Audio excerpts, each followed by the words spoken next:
E, de repente, acabou a energia mesmo.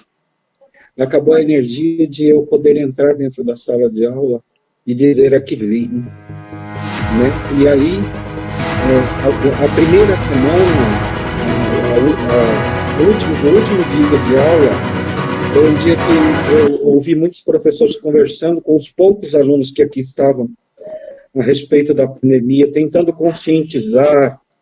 O professor exercendo a cidadania de novo, o professor exercendo aquela função humanista, falando da pandemia, dos riscos que se corria e da prevenção até o momento do que tínhamos.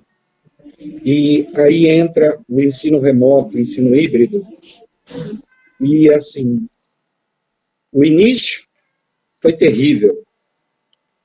Foi terrível, não para nós, professores, porque nós já estávamos acostumados a fazer curso EDA. Sim. Foi difícil para trazer os alunos. Foi difícil para trazer esse grupo de alunos a se fazer as coisas. No primeiro momento, pelo medo, quando a cidade se calou. E agora, neste momento, pelo descrédito que se colocou por políticos de N nações que menosprezaram o vírus. Né? As pessoas ainda saem à rua sem o uso da máscara.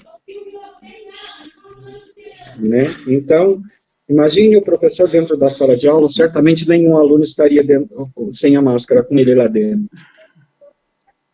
Certamente, porque a função humanista, a função educadora, nos faz crer que o professor é a primeira porta de entrada para a informação do aluno. Né? Então, nós nos vimos com tudo isso e tentando organizar tudo isso e, quiçá, um dia isso sirva de experiência para a gente, porque essa não é a primeira e não será a última pandemia que o mundo vai passar.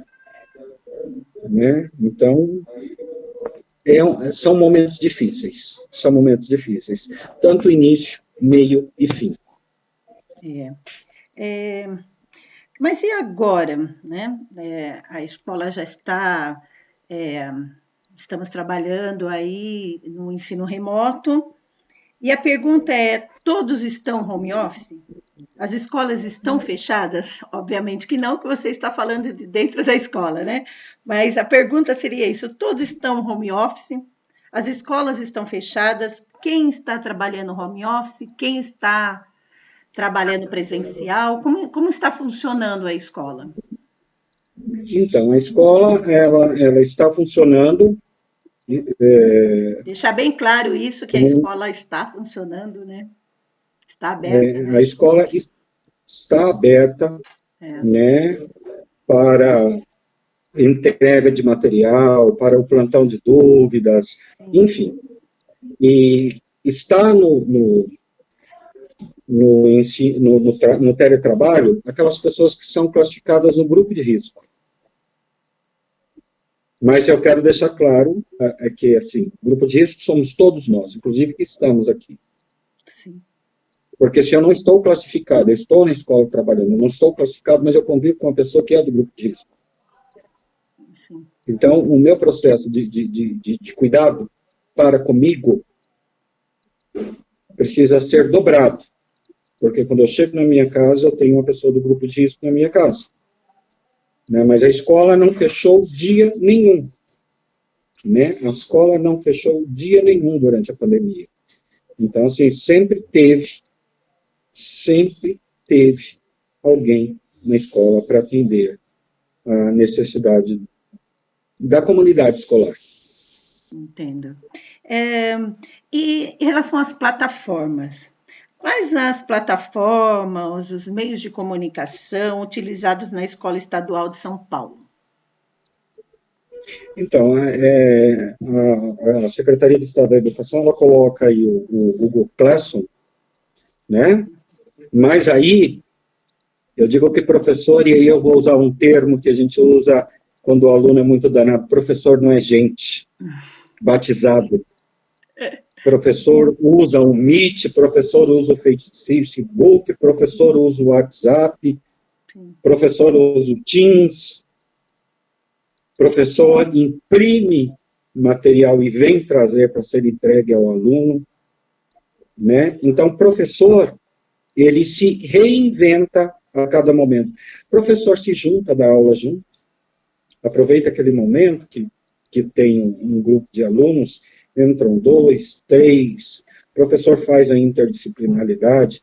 A plataforma é o que menos importa, né? O importante é atingir o aluno, de forma que leve a ele o conhecimento. Então, assim, eu posso falar que dentro da escola, né, além do Google Classroom, que nós usamos, nós usamos o Meet, o Teams, o WhatsApp, o Facebook, enfim, todos os recursos tecnológicos à disposição para atingir um grupo de alunos.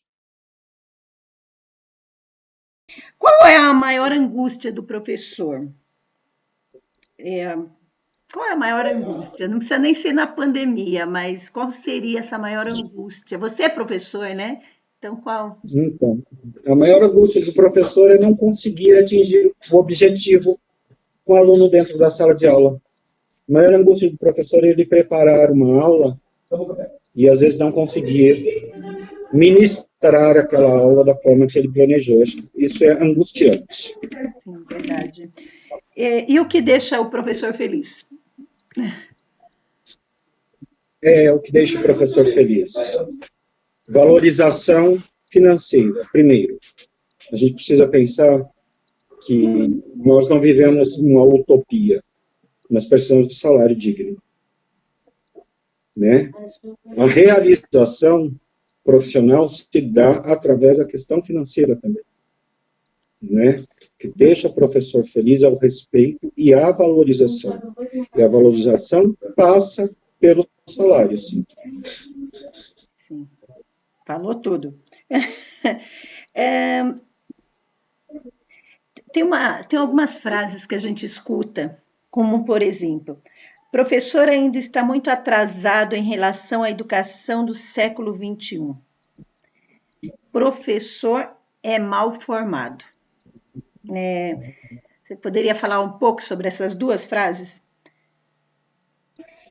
Eu posso, claro. Primeiro, que assim, a fonte que diz que o professor é mal formado, certamente não passou pelo chão de escola pública. É verdade. Oh, Deus. Precisaria passar pelo chão de uma escola pública e receber o salário que o professor recebe para depois dizer que o professor é mal formado.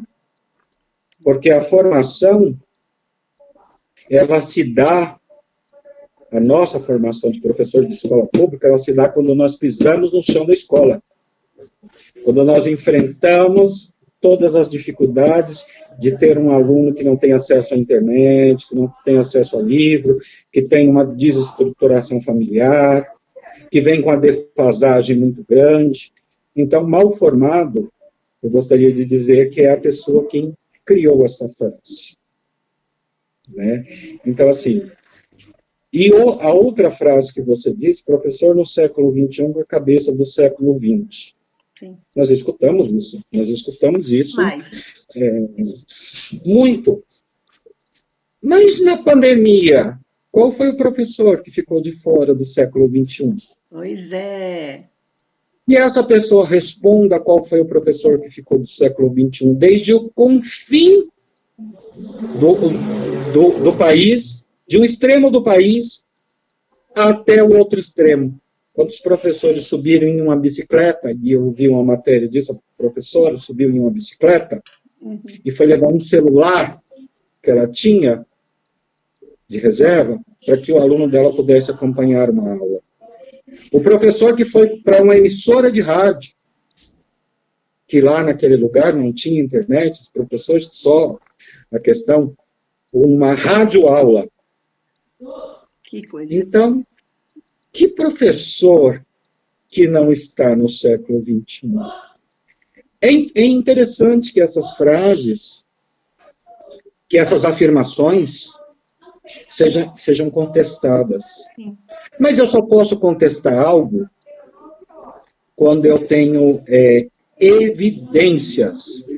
Então, quem disse ou repete essa frase, me fale de evidências, me mostre evidências, porque eu posso te mostrar evidências a ti e a qualquer um que o professor está no século XXI com a cabeça do século XXI, que o professor não é mal formado. Eu tenho essas evidências. Eu posso mostrar. Entre em uma sala de aula de qualquer escola pública desse país e veja que o professor aqui não é mal formado. O professor aqui é mal pago. Professor aqui, eu vou mudar estas frases. Professor não é mal formado. Professor é mal pago. E professor não está no século XXI com a cabeça do século XX. O professor está no século XXI com o salário do século XX. Isso é o que acontece nesse país. Ok. Nós, professor, até perdi aqui. Como está sendo a adaptação do professor no ensino remoto? Você acha que ele se adaptou rapidamente? Eu acho que o professor, como todas as profissões, ele teve um período para adaptação.